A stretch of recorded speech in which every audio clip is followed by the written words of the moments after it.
To alhamdulahi shukrar rabbil alamina. A matsayinka na mai tambaya a nan wurin, a matsayinku na masu aiki bisa yanar gizo-gizo, muna isar da godiyarmu a gare ku kamar yadda kuke tambaye mu lokaci zuwa lokaci abin da yake wakana ko kuma yake zuwa yana zuwa a cikin ƙasarmu. Wato kun yi tambaya bisa kan cewar gwamnati ta janye tallahi wanda ta ma 'yan kasuwa bangaren abin da ya shafi abinci. Shi wannan tallahi dama wa'adi gare shi a ina ganin gwamnati ta ɗauke shi za a janye shi 31 ga watan Desamba. Yau muna cikin wata na Janvier kenan wa'adi yayi, gwamnati ta janye shi. To abin da za a duba a nan wurin, a lokacin da ita gwamnati ta sa tallahin, wani sakamako aka samu, wani alfanu shi talaka ya amfana a cikin abin da ya shahi tallahin tukuna. Kaga nan wurin shi kanshi abu ne wanda ya kamata a leka a gani. Wani amfani shi tallahin ya kawo ma talaka? Ai an yi shi ne saboda talaka. Wato duka zance inda yake tallahi ba tallahi ba, juyin mulki ko ba juyin mulki, ko da takunkumi ko ba takunkumi, wato a kowace irin ƙasa ta duniya akwai mutane wanda 'yan ina da bala'i ya kwana, wanda su kullum tunaninsu da lissahinsu matsala ta zo ita ce jarunsu, ita ce za ta sa dukiyarsu ta bunƙasa. Wannan akwai su a kowace irin ƙasa, akwai su a kowace irin kabila, akwai su a ko'ina, yawanci cikin kasashenmu na Afirka, musamman munan Nijar. Ai kaga akwai lokaci da in ka kai mutum ɗaya tak zai ware kuɗi daga miliyon 100 abin da ya sama ya sayi abinci ya ɓoye, yana jira matsala ta zo ta abincin ya ƙara tsada don ya hudo ya saida, ko kuma ya ji a wata ƙasa yana tsada ya ƙi saida a cikin ƙasar tashi, ya tsallake ya kai wata ƙasa ya saida. An yi zaman yin haka a wani lokaci a ƙasar nan. Duka zancen tallahi ko wani abu, gwamnati wannan ta mulkin soji, abinda za ta kalla a nan suwaye manyan 'yan kasuwa masu ka abincin tukuna. Babu wanda ya yi ƙarfin doka yi. Suwane ne suke kawo abincin daga waje, manyan 'yan kasuwar? A nawa suke so abincin, sufurin shi a jirgin ruwa zawa nan inda ake sabke shi a cikin ƙasar nan, a nawa ne suke so abincin? Shine gwamnati ya kamata ta bi. In yi so lokacin nan sai a zo a zamna a ga wace hanya za a bi na cewar dole mutum ya bi daidai, saboda babu wani hankali wanda zai yarda da cewar a ƙasa al'umma tana cikin wani hali, wasu su mai da wannan matsala ita ce jarunsu, wannan matsala ita ce za su yi amfani da ita su takura ma al'umma. Na yi magana wanda suke hudda kuɗi, ana zamna ma haka nan ba juyin mulkin ba takunkumin, su hudda kuɗi miliyan 200-300 su sai abinci su ɓoye, suna jiran sai matsala ta zo su hudo su saida. Ai akwai su a cikinmu.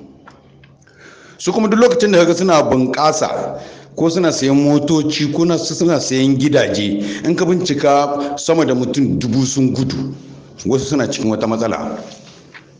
Ai an yi wannan lokacin kuma ai ba fasa ba, ana yi. Wani mataki gwamnati ta ɗauka? Tsari wanda ya kamata a hudu, kar wanda ya wuce doka, kuma kar mutum dan yana da kasuwa ko kuma yana da kuɗi ya ce zai yadda ya ga dama ko kuma ya takura ma al'umma. Cikin biyu ɗaya za a yi, ta nan ne kaɗai ake iya samun sauƙi.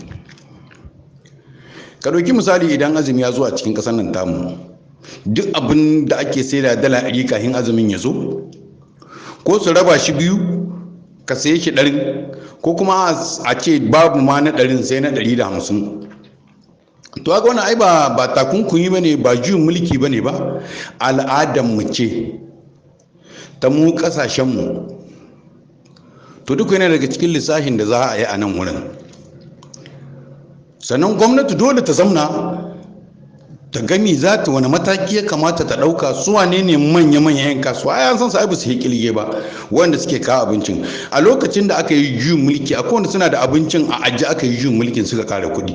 Ni na san ɗan kasuwar da ya koma shinkawa bai sai da tamma, sai dai bahu biyar, kuma shi ma ya ka bashi kuɗi. Kuma akwai wanda suke ɗauka sai sun sai da su biya, sai da suka zuba kuɗin ya ce musu sai sun bashi kuɗi ya basu. An yi amfani da wannan tsarin, an sa siyasa a ciki na al'umma ta takura ko ta bijire, a ce juyin mulki ne ya kawo wannan tsarin.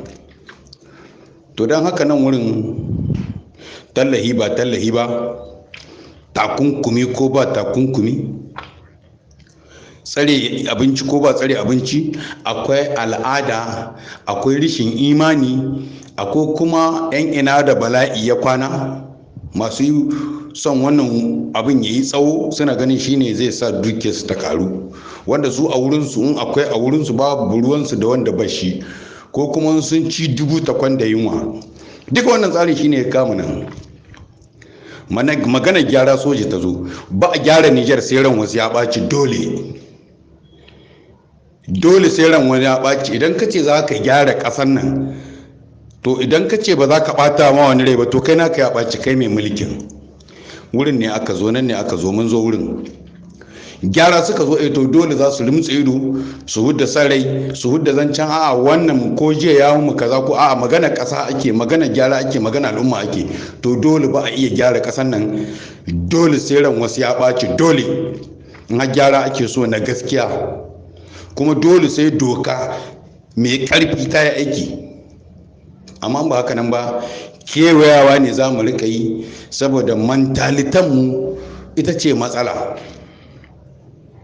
Mentalitanmu wannan sai an yi gyara, kuma gyara in wurin ƙarhi ne a sa ƙarhi kurin, nan ne kaɗai zai kawo sauƙi, ba wani zance ba ko wasu muhawarori da sauransu. A'a, kurin sa kai za a yi. Ronald Rawlins ya yi shi a Ghana yi, a lokacin da ya juyin mulki a Ghana, ya wace hanya ya bi?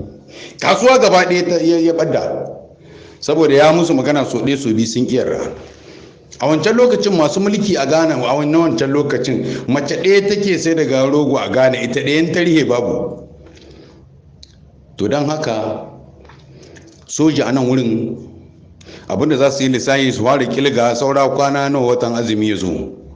A watan azumi a banza ma mutane ƙara kuɗin kaya suke, to barantana yanzu giwa ta sha ruwa, dama barantana ta yi azumi, ya kun ga na ta abu.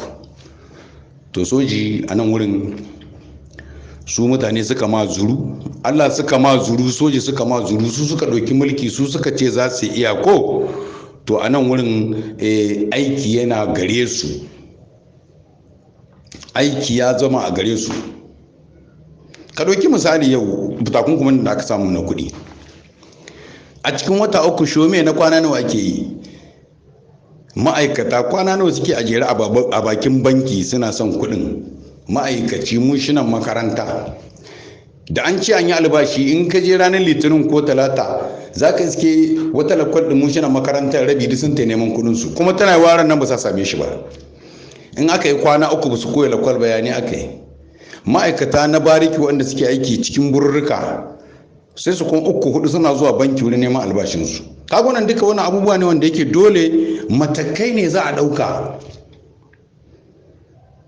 Dole wannan mataki ne za a ɗauka na gaske. Kurin soji ne kurin, babu wani zancen a tsaya ana wani a'a ko kuma sarai ko kuma a'a wane ne ko kuma wane ne ko kuma su wane ne. A'a, magana gyaran ƙasa aka zo. Ƙasa ce, Nijar ba gida bane na wani, ba kuma ɗakin wani bane, ba kuma wani ya gade ta ba. A tamu ce ta mu duka kawai, haka ne. Dan ƙasa ne kai, dole ka bi dokar ƙasa, dole ka bi tsarin ƙasa, kuma dole ka bi abin da al'umma zai kawo mata sauƙi. Shine zancen. Na bar ku lahiya. Allah ubangiji ya kare ƙasarmu, Allah ya taimake mu, kuma Allah ubangiji ya raba mu da masu shari wanda suke ɓoye. Allah ya yi mu saninsu. Madalla, na gode.